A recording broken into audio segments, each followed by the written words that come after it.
Hi, welcome to Digging to China. I'm Dang Sheng. On May 27th, the Chinese Communist Party's Politburo convened to discuss policies designed to accelerate the development of the central region in the new era and to review trial regulations for accountability in preventing and managing financial risks. The meeting was presided over by Xi Jinping, General Secretary of the Communist Party of China. This Politburo meeting focused on two main topics. Today, I want to highlight the second topic, which is the primary concern for both the Politburo and the Chinese media and the public: financial risk control. According to Xinhua news agency, controlling and mitigating financial risks is essential for national security, overall development, and the protection of people's assets. It's a significant challenge that must be addressed to achieve high-quality development. The trial regulations for accountability in preventing and resolving financial risks were introduced to enforce strict party governance within the financial sector. This initiative aims to strengthen the Central Committee's centralized and unified leadership over financial affairs, clarify the responsibilities of relevant management departments, financial institutions, industry regulations, and local governments. It also encourages leaders at all levels to adopt a proper perspective on political achievements and to effectively implement the tasks related to enhancing financial supervision, preventing and resolving financial risks, and promoting high-quality financial development. The meeting emphasized the effective implementation of the regulations, advocating for a strict approach, readiness to confront challenges, and firm governance. It sends a strong signal that accountability will be strictly enforced, aiming to make financial supervision akin to a baton with long teeth and sharp thorns. This portrayal symbolizes a robust and uncompromising approach to supervision.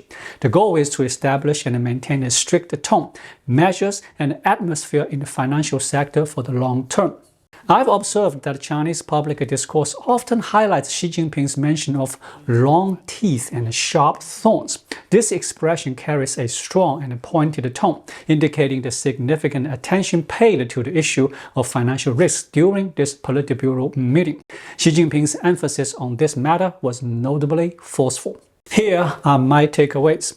To start, when Xi Jinping mentions long teeth and sharp thorns and calls for stringent financial regulation, what exactly does he mean?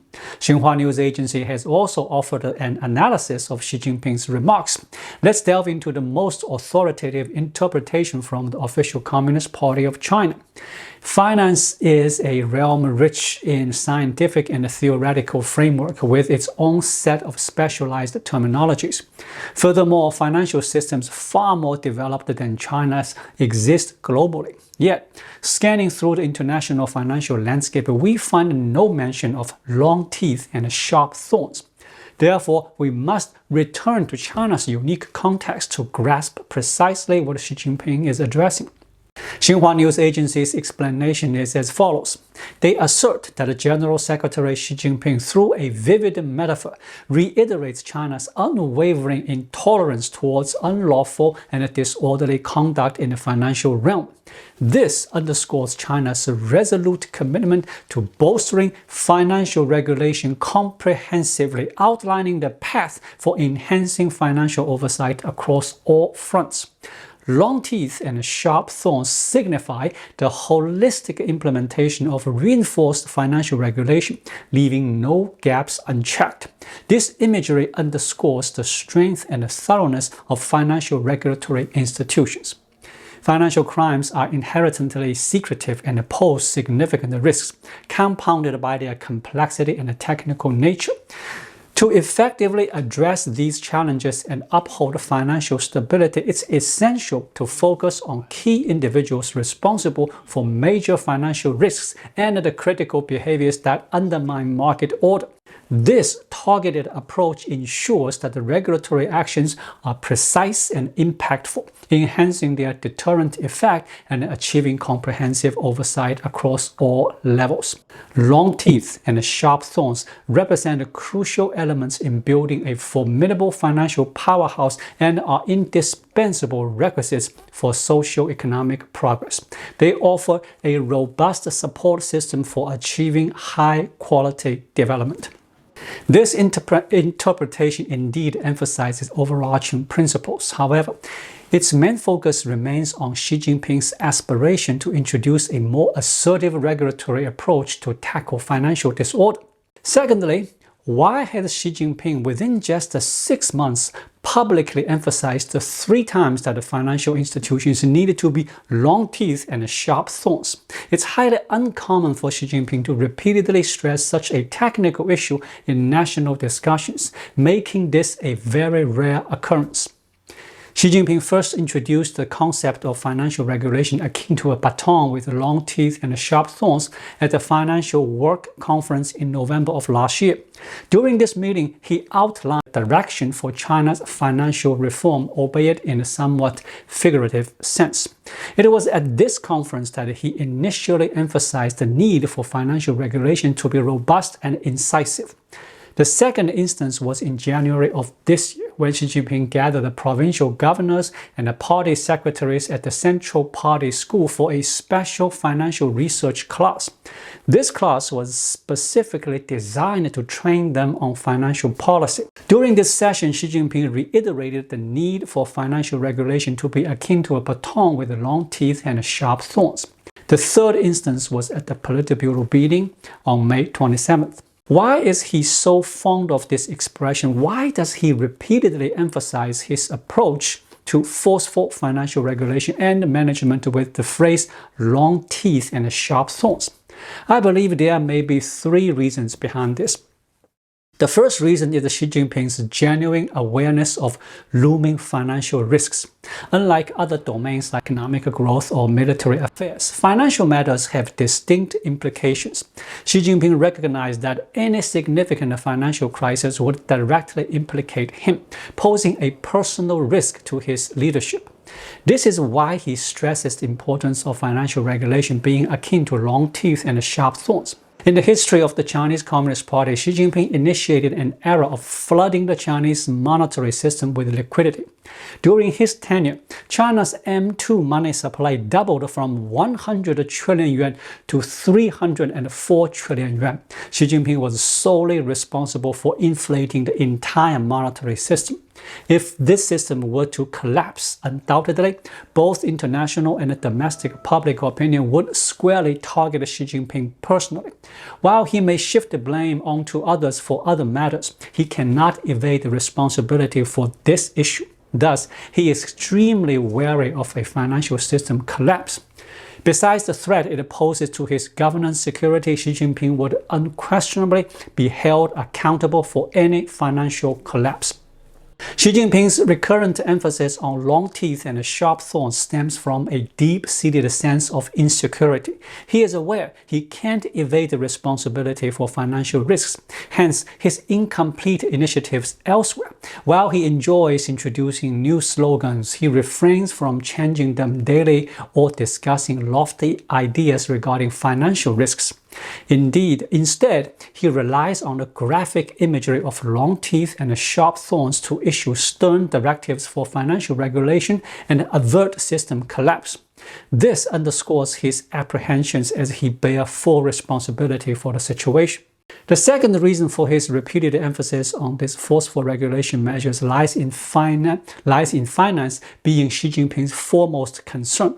He faces 3 major crises.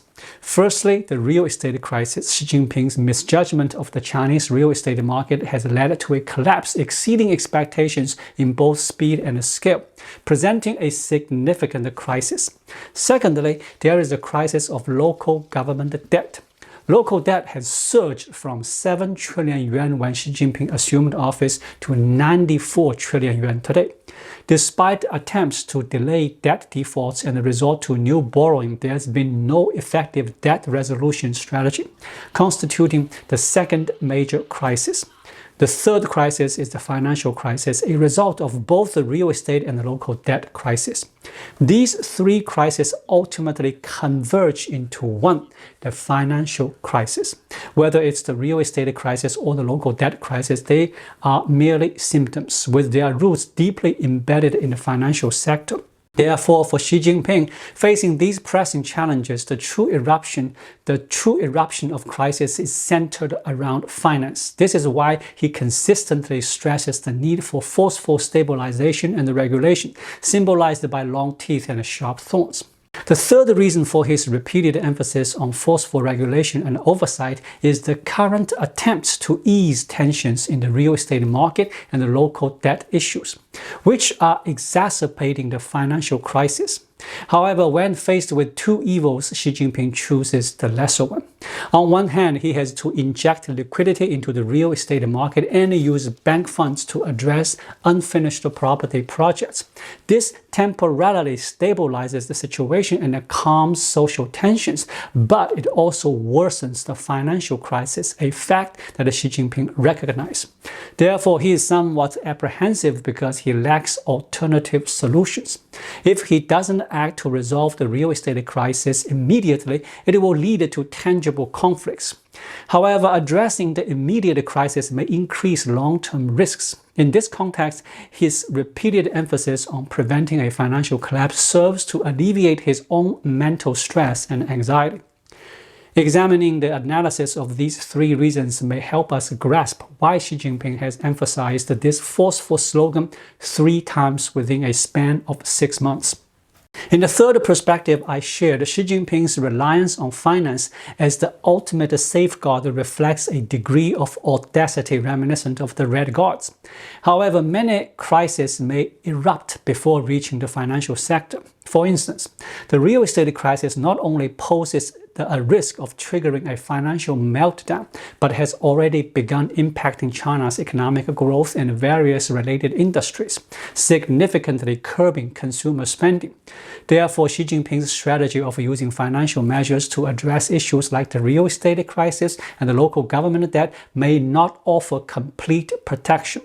While he aims to prevent a financial collapse, the ripple effects of crises like the real estate downturn have already permeated various sectors of China's economy, potentially leaving him vulnerable despite his financial interventions.